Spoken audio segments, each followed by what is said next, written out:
Contoh lagi, ini permasalahannya ada di ruang atas. Permasalahannya ada di ruang tengah. Permasalahannya ada di ruang bawah. Berarti ini permasalahannya 3 ruangan ya. Ruang atas isinya itu paru-paru, jantung, selaput jantung. Liper bagian atas. Ruang tengah itu isinya limpa, lambung, liper bagian bawah. Ruang bawah isinya itu usus kecil, usus besar, kantong kemih, dan ginjal. Suhu atau situasi di ruangan itu terganggu, yang menyebabkan ruangan itu bermasalah, yang menyebabkan ruangan itu kondisinya tidak baik-baik saja. Contohnya ya, ada serangan cuaca. Jadi ada serangan angin panas. Ketika angin panas itu menyerang tubuh, maka akan menyebabkan tubuh itu menjadi panas. Ketika serangan udara itu atau serangan angin itu menyerang tubuh itu bersifat lembab, maka tubuh itu juga akan berubah menjadi sifat lembab. Jadi bila serangan cuaca itu bersifat lembab dan panas menyerang tubuh itu terus-menerus, maka ini yang menyebabkan tubuh itu menjadi lembab panas. Nah, lembab panas yang ada di tubuh itu akan mengganggu ruangan itu. Lembab panas ini juga akan mengganggu atau akan menentukan sifat makanan yang kita masukkan ke dalam tubuh kita. Contoh, bila kita terlalu banyak makan makanan yang bersifat lembab dan panas, contohnya ya,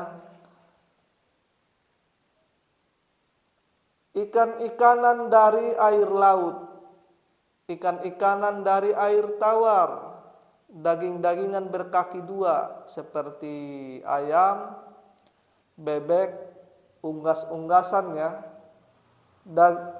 daging-dagingan berkaki 4 seperti kambing, sapi, kerbau, dan seterusnya. Jenis makanan yang dari telur-teluran. Kemudian ditambah lagi makan makanan yang sifatnya kering seperti roti, kue, mie, indomie. Makan makanan yang bersifat panas, pedas, dan berlemak, terlalu manis, terlalu asin.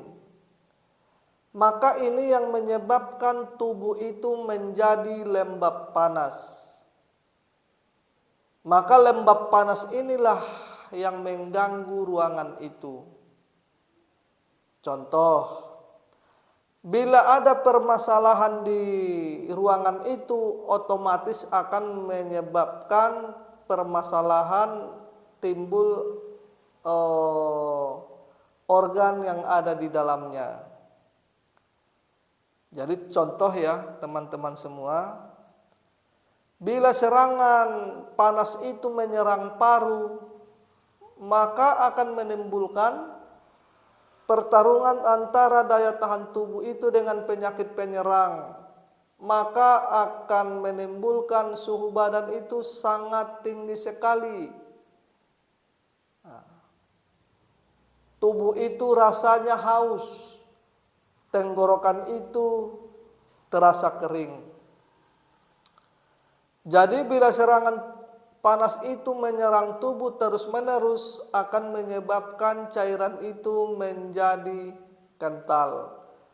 Maka ini yang sering menyebabkan batuk, sesak napas, tenggorokan terasa kering, sakit dada.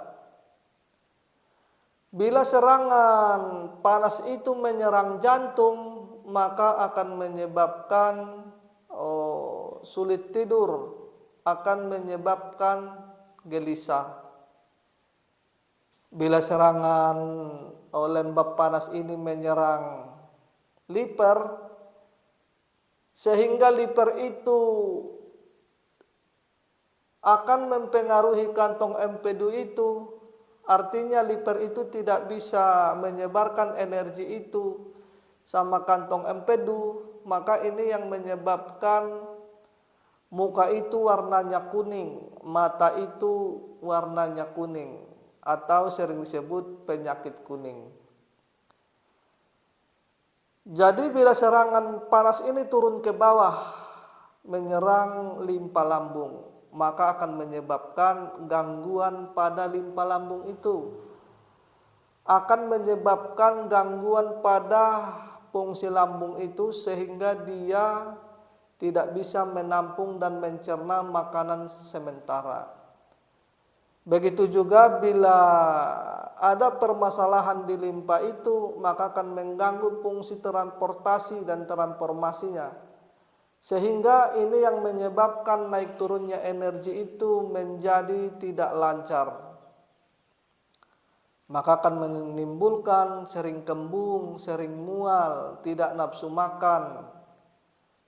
Ketika melihat makan makanan yang sifatnya berlemak, maka kita rasanya enak atau rasanya mual ya. Begitu juga dengan bila serangan lembab panas ini menyerang kulit, maka ini yang menyebabkan eksim, ulkur, gatal-gatal. Ketika dia digaruk itu keluar cairan yang kental-kental. Bila serangan lembab panas ini akan turun ke kantong kemih, akan turun ke usus kecil, maka ini yang menyebabkan perut itu terasa panas, perut itu tidak nyaman. Kemudian ini juga yang menyebabkan perut itu rasanya seperti ini, seperti kurang nyaman rasanya. Ini biasanya disebabkan karena serangan lembab panas menyerang usus kecil. Bila serangan usus kecil itu menyerang kantong kemih, maka akan menyebabkan ketika kita buang air kecil itu rasanya nyeri. Biasanya buang air kecil itu warnanya coklat, kuning kecoklatan ya. Kemudian kalau ini terus menerus, maka ini juga akan menyebabkan batu.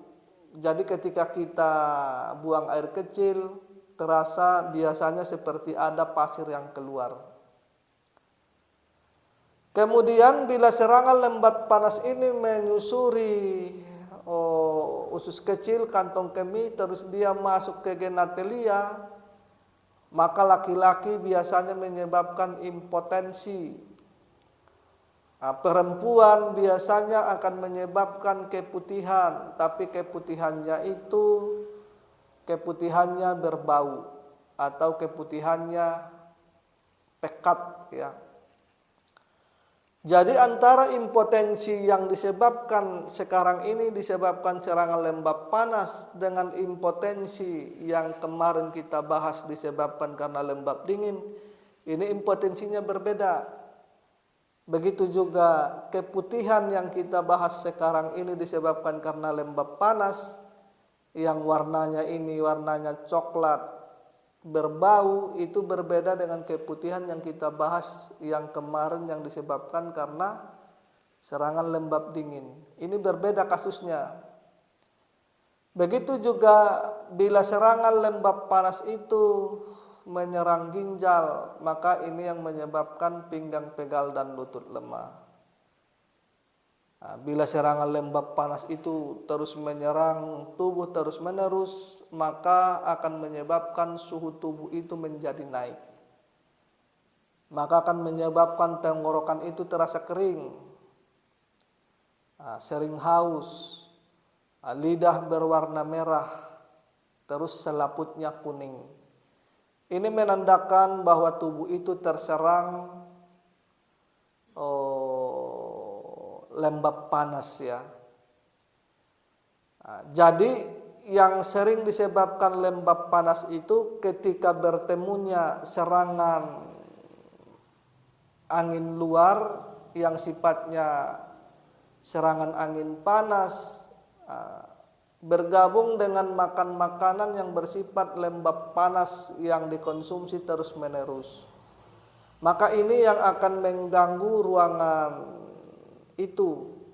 Maka ruangan itu yang menyebabkan ruangannya panas. Jadi ketika ruangannya panas, maka ruangan ini akan mempengaruhi organ yang ada di dalamnya.